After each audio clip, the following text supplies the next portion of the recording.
My name is Diana Kamande. I'm a mother. I'm a mother to two beautiful girls.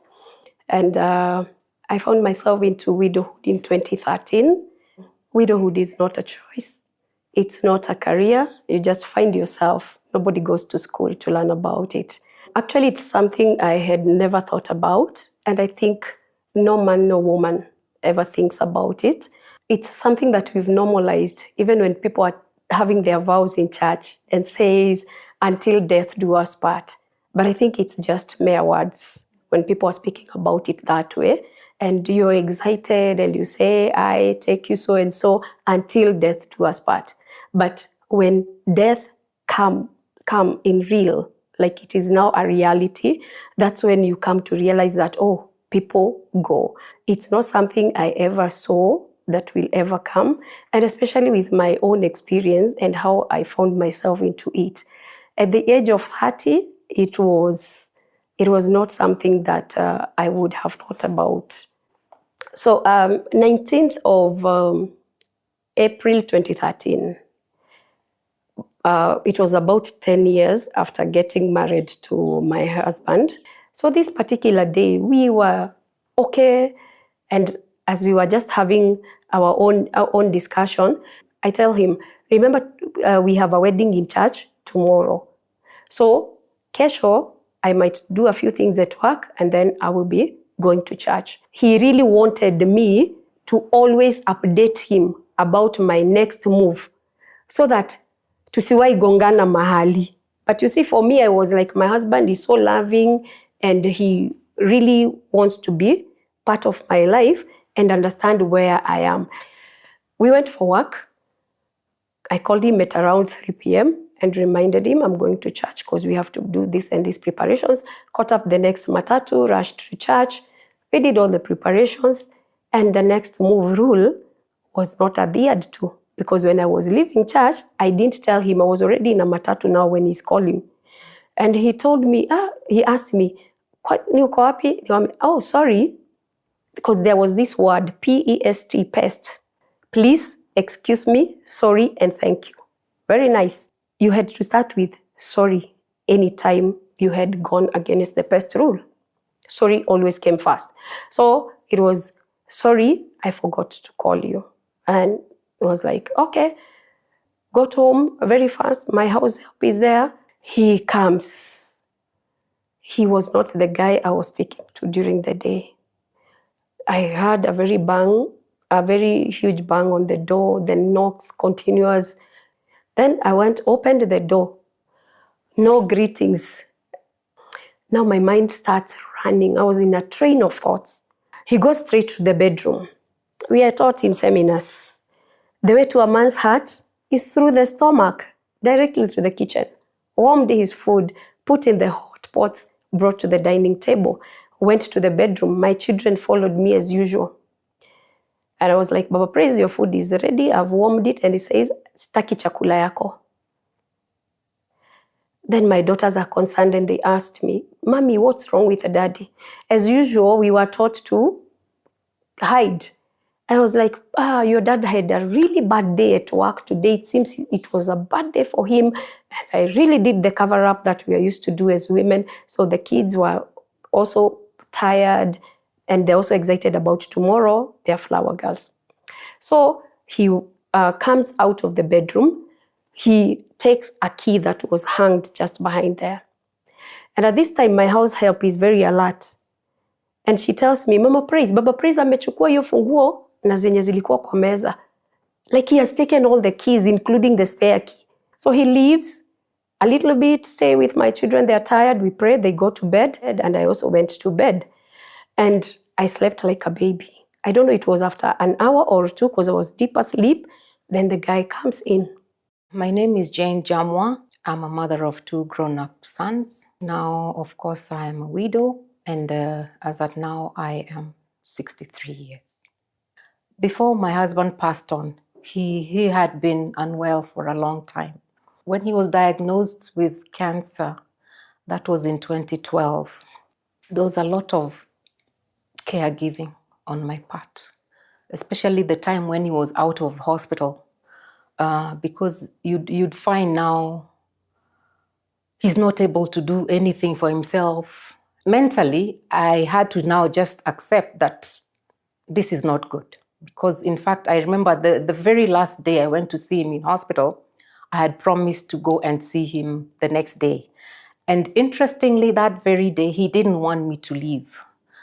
But I told him, I'm also really tired, because the way I would go to visit him during the lunchtime visit, I wouldn't leave until the evening.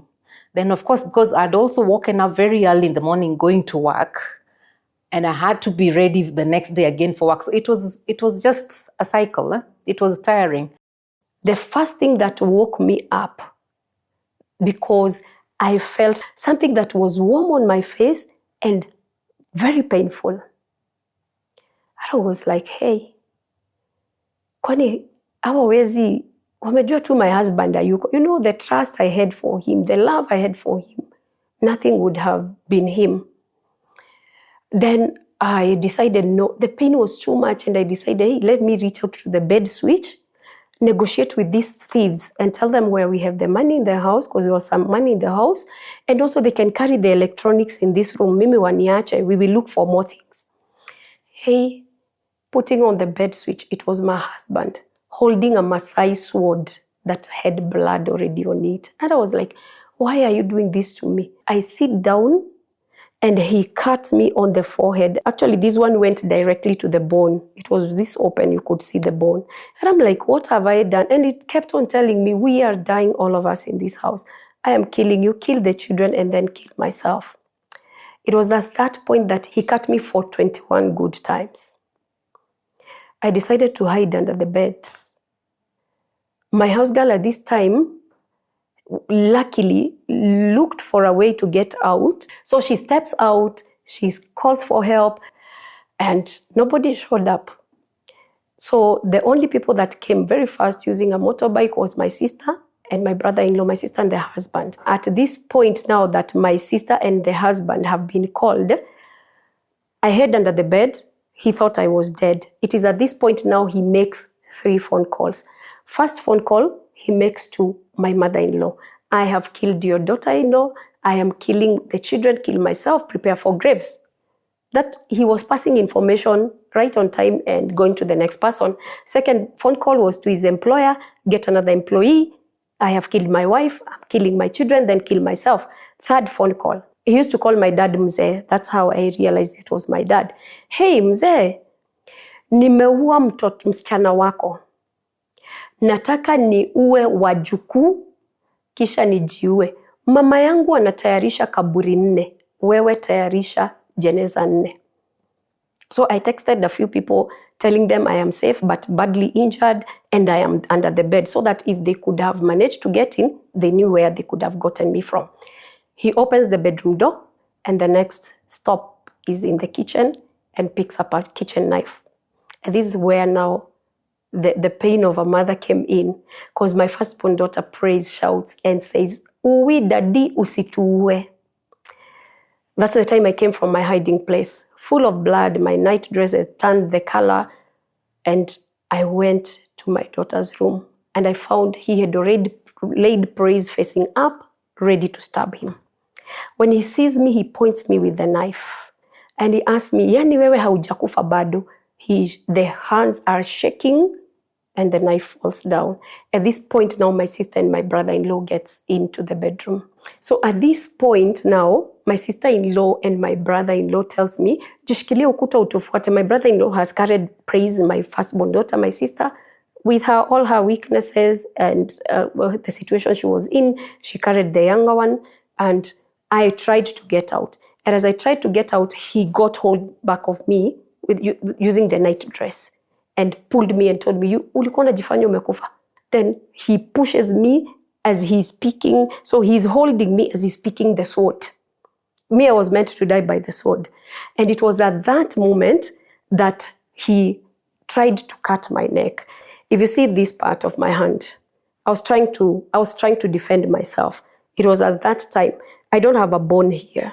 This is a metallic piece. And he cut me all through. I have metal plates. I'm fixed 7 times. I have 7 metal plates on this hand. Then he also cut me. I have another cut here. And finally, he pierced my breast. But my breast now he pierces when my brother is back, because my brother has asked for support and they come with a different man who was one of our neighbors. And my friend now, who was our neighbor, he gets hold of me and carries me. As we are stepping out of the door is when he tells me, you go die in the hospital, I'll die here. True to his words and evidence from police, because again, it's another long story. He stabbed himself on the stomach and cut down all his small intestines. By the time police were collecting his body, all the intestines were open, the stomach was open, and the knife was still there. That particular day, he was actually very restless. And at times, you never know that that's the last time that you're going to see that person. So, of course, when I received that phone call at night, which they didn't want to say what had happened, but they were just taking me round and round, and it was late, almost midnight.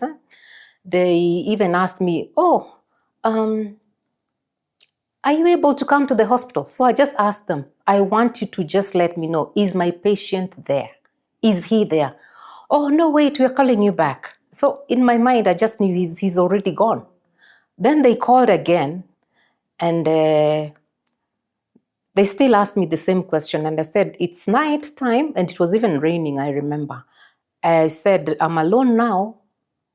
So they said, okay. When they saw I was a bit hesitant, they said, okay, just come in the morning. So when I went the next day, it was rather obvious, because first and foremost, the room that he was in, they had closed the door, and it was so obvious. And you could tell, because I'd been there many times, so they knew me physically. And of course, when the nurse saw me, she kind of like moved away. And she kept telling me, oh, just wait for the sister. Anyway, so the rest was history when all that happened. You killed our son, is the first accusation. You wanted to remain with property. I have nothing. I came back to an empty house, not even a chair, not even a bed.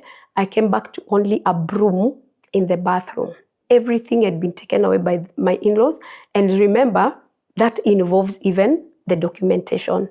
So I came back to totally nothing. For me, I had nothing to go to court to fight about.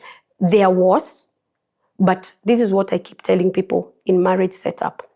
Make sure if you are working and doing things together, make sure your names appear. Both your names appear. Because when you go to court, you have to prove that you're part of it. And you have to prove this was a come-we-stay marriage. So how do I go and even prove at that time I'm still fighting for my health? I was going through physiotherapies because this hand was not moving, because it was fitted with metal plates and it was just stiff on its own. And I had nothing to follow up. Honestly, I worked for 10 years in a marriage, ended up with 2 beautiful girls. That's what I always thank God for. But today, in what we do in my day-to-day life, I help both men and women. Of course, the huge number of our clients are widows. But of course, there are other men. And I found out in a region like Kwale County, men have really gone through it, and on issue of disinheritance of property, when their women are the ones who die first. And therefore, day to day, we handle actually 90% of the cases our offices handle are issues to do with succession. And you know, succession is the whole issue about property. At the time, I was 56. Yes, and yes, I was working. And it's one of those things which you are in denial. There are some things you don't want to believe that it's happening to you. We always imagine it should happen to others, and not you. Yet these things befall anyone. Of course, there was loneliness. Yeah, it's very lonely. And the emptiness in the house.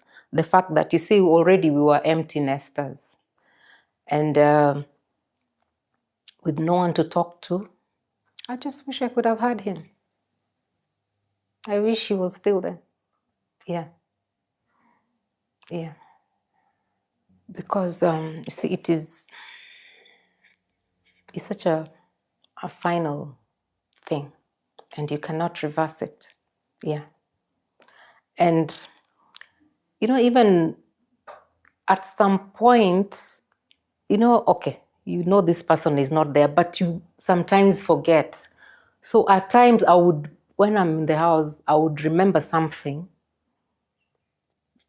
I'll tell him when he comes back or ask him about it. Then I'm like, oh dear, he's not there anymore, Yeah.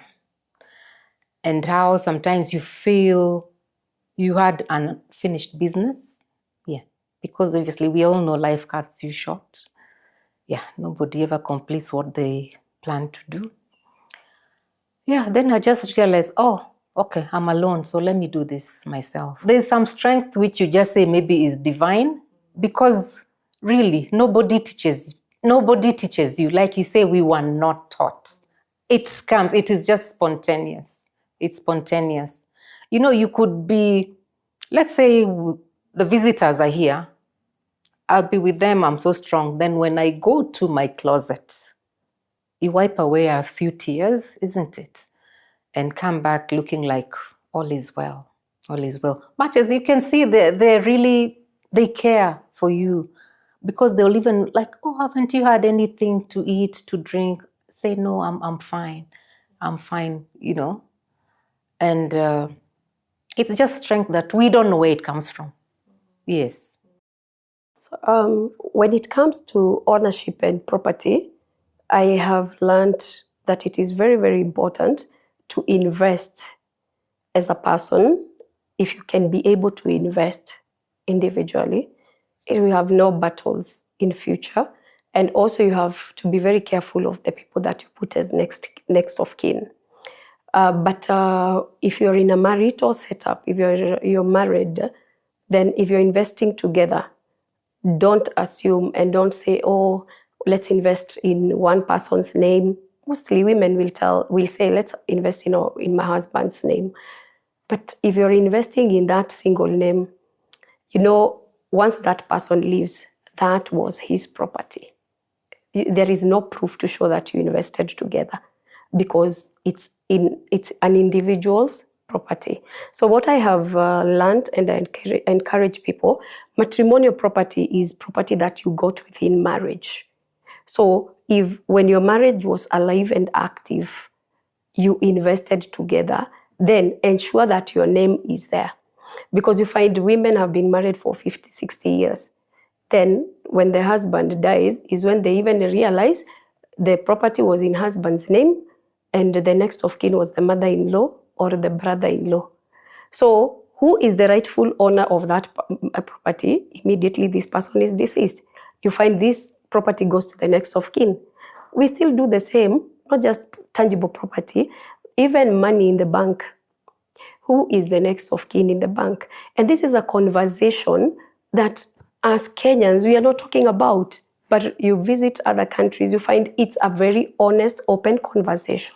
So I think what I have learned, because some of these things we were not taught, it's experiences that have come to teach us later. It is just important to make sure your names, if you're serious in a relationship, let your names appear there. Both of you get to discuss who is the next of kin. And I keep telling people, if you are in a marriage setup and you have children, even if they are very tiny, they're your children. They will grow up one day. Why are you going to look for a next of kin just outside there? To make things easy and to make sure that we don't have the very many huge files that we have in courts, because succession matters are the matters that keep us in courts for even over 30 years. Why are we in court for 10, 5, 20, 30 years just because of a matter that we would have sorted out? So when it comes to issues about investment, honestly, invest together if you want to invest together, but make sure both names are appearing. If it is not appearing, I tell people honestly, kuna mwenye anacheza mwingine. That's the plain truth. That's the plain truth. Unless you have agreed, we are a couple, but we are going to invest separately. That's another agreement that you can make. I do my personal investments, you do your personal investments. Then that goes well, where you're also sharing responsibilities.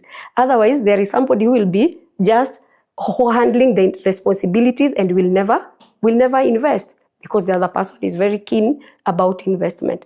But if you are in a marriage and you have agreed on investments, tafadhali, get to have your names, and also see kuambiwa, see the paperwork, and see who are the next of kin. So life reentry, number one, let's do psychosocial support, and that's what we do at our organization level. You tell us the story. Within the story, tell us, I don't have money to take children to school. We help you to find your lost self. In the middle of finding your lost self, then you are able to continue the journey. By the time you tell me, oh, now I think of going back to my kibanda business, it comes from you.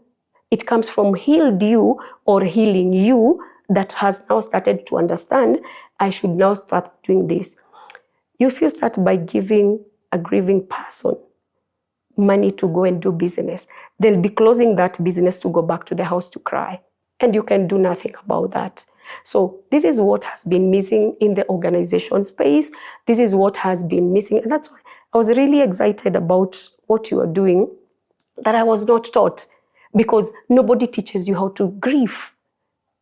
Grief comes naturally because of attachment. It is the price we pay for the loved ones that once lived amongst ourselves.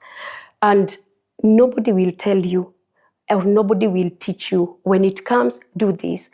People keep saying, time is a healer. Time doesn't heal. What time helps you to do? Time helps you to learn how to live with the loss that you encountered.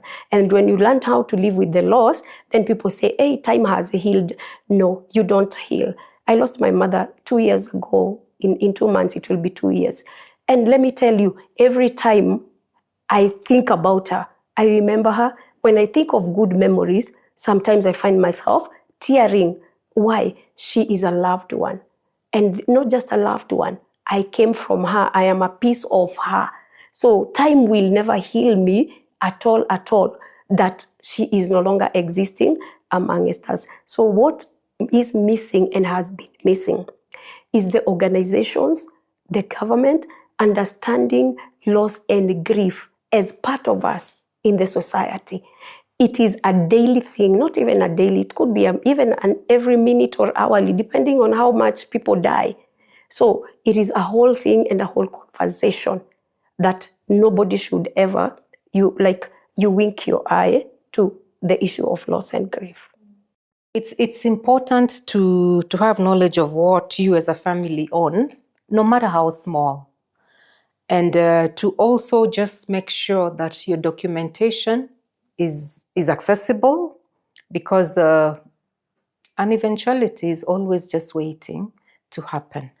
And also the openness of the husband to the wife to say, this is what I own. In case of anything, this is it, So in my case, I was happy that he let me know about his documentation. And of course, now when I started the process of succession, I didn't have a problem. And even the lawyer I was working with was very, very helpful. Yes. So I managed to access everything, and it just went very smoothly. Okay, I knew the name of the lawyer. And so when he passed on, I just decided, okay, let me take his phone and go through as I take down those numbers. Because other than the lawyer, there were other, these fundis, because you need an electrician, all those. So I just wrote them down. And these days, by the way, we are such buddies with them. They're the ones who come. Yeah, so for the lawyer, so that is what happened. When I remembered his name, I called the office and I mentioned that this is what has happened. Can I come to see you? So of course, yeah, he told me to go ahead. And so we started off from there. So he just told me, we will need this document. But of course, at the same time, you're waiting for that death certificate, because you cannot do anything without the death certificate. That took quite some time to get. So it was from there that now it set off. And we just kept moving. Everything that they would ask for, I would make sure it's there, because my husband was actually a very organized person. All his documents were in some place there and very well labeled, in case. And there are times even he used to joke. He said, if I die before you, you don't need to worry. These things and I say, what are you talking about? He say, yeah, you never know. I said, gosh, is this a premonition of sorts or what?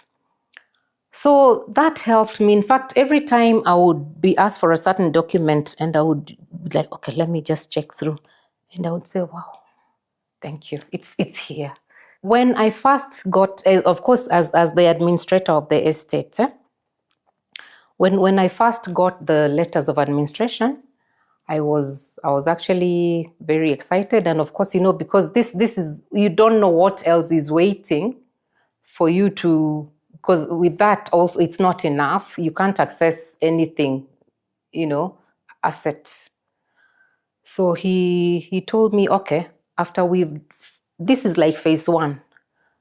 So the next one will be now this other phase. So later on, I got certificate of confirmation of grant. That one now gives you the rights to go now to like the bank. Of course, if you have a property, anything generally. So I'm the one now who was able to distribute his estate accordingly. And then now what I did, because I said, you see, life is very uncertain, because it doesn't make sense now if that property is only in my name. So I decided we have it jointly with my sons. Yes. So that is one process that I just finished now this year, because there are all these cases that of course, you have to produce again your originals. It's like you're doing it afresh. Yes, and now you're also dealing with the lands office. Yeah, so at least I finalized on that. We keep saying, I don't want to listen to what other women are saying, wananiharibia boma yangu, all those things that you hear. There were hearsay, there were signs, but for me, I was this woman, go to church seminars, come back home, my auntie is talking to me, and I'm talking to friends who are telling me, hey, those people who tell you things about your husband, keep them off. Those women, they are jealous. Let me tell you, in jealousy, 100% of jealousy, 5% is truth. That's what I came to learn. So just get to listen and then do a research. Don't listen and keep quiet. And I'm not saying now you start becoming a CID or a DCI, because then that marriage will not work. But discuss, talk about issues. The reason as to why people are suffering in marriage is because they are not talking about issues. And you see, when there is no communication, and then when there is no, what do you call it, when you say you have to open your heart, like the truth is not there. You see, in any relationship, if there is no truth, please run away. Me, I tell people to run away. You run away. If somebody cannot be true to you from day one, don't expect that you can change a whole human being. The consent age in Kenya is 18 years when you become an adult and get an ID. You cannot change somebody who grew up in someone's womb for 9 months, then came to this world from day 1 to day 18 plus 9 months. That is 18 years and 9 months in the womb. You cannot change somebody who was not changed in the mother's womb and in their mother's house. So if you cannot change that, please, the kind of a spouse you keep determines the kind of a widow or a widower you're going to become. You keep a lying husband, you will also become a lying widow. You keep a lying woman, you will become a lying widower, because you are a result of people you associate with. And the person you associate with so much in marriage is your spouse. So you become a replica of that person when they are not there. The other thing that I tell women is that don't despise women that have been widowed or women that became divorced or single. Nobody is taught how to become divorced or single. We talk about widowhood, but we keep on complaining and we show a finger to women that have divorced, women that have become single, or they have chosen to be single. Again, nobody teaches them. It is life experiences that gets them and really puts them, the way you hit a hard rock. You find they have hit a hard rock. They hit a dead end. But what do we do as a society? We show fingers to them. We talk ill about them. And what do we brand them? We call them husband snatchers. We call them all manner of names. And we end up forgetting these women are bringing up children who are going to become our society for tomorrow. How I wish that whenever we are talking to us, we remember also what kind of a generation are we hurting. Because you could be talking to a fellow woman and, oh, you are a widow, you killed your husband, now you want to snatch my husband. The son or the daughter is there listening. What interpretation are they going to have about their parents? What interpretation are they going to have about widows, about single moms and divorced dads in the society? What I teach my daughters today is life is not promised. You can wish yourself so many beautiful things. But one thing I tell them each and every day when we have a conversation, while you're still under the sun, anything is bound to happen. The only thing that I have read in the Bible is that a man born of a woman will one day die. There is nothing like a date or a month or an year pegged to that verse in the Bible. So they should get to know that one day they shall leave this world, and if they attach themselves to a husband or even get children, one has to leave, or even both. We teach our children that life happens. Take care before you speak about someone. It is something that I have spoken to my children. Before you even speak about someone's situation, ask yourself, do I have immunity to this situation? Where is it written? Do I have a consent signed that I will never be in this situation? One thing that I learned from my late mom, my mom told me, when I'm pointing you with this finger, there is a finger pointing up, because it is a reminder to God that I am pointing you, I am blaming you, but these three are warning me, and one is reminding God. So as I point to you, the way you feel bad, you remind God to look at me and to judge accordingly. So in this life, my advice has always been the same I was given by my mom. As I point you with my finger, whatever you are telling God about me, it will come back in three folds. So that's what I really tell my daughters, and I tell quite a number of children that are in our mentorship program. I think some of these things should be started early in life. Early in life, really. If they could even have in school, say maybe like high school, if they could start that, they just have the girls just taught how things would, because at any one time in the future, any of them could be widowed. Yes. And they would be like, oh yeah, we were taught. Because you see, somehow what we were taught in school, we never forget. Yes. Because once in a while, sometimes someone tells you something, oh, I remember that in my geography class, or I remember that in my history class and science and so on. Yeah. So whatever we learn while we are young, actually that stays with us. And that way, you can also teach somebody else. So if that knowledge can be passed on as we keep going, just the way we pass on knowledge to children that bad manners is bad, So they keep growing just knowing this is what should happen. When this happens, maybe I will get help from you. I'll get help from this other person.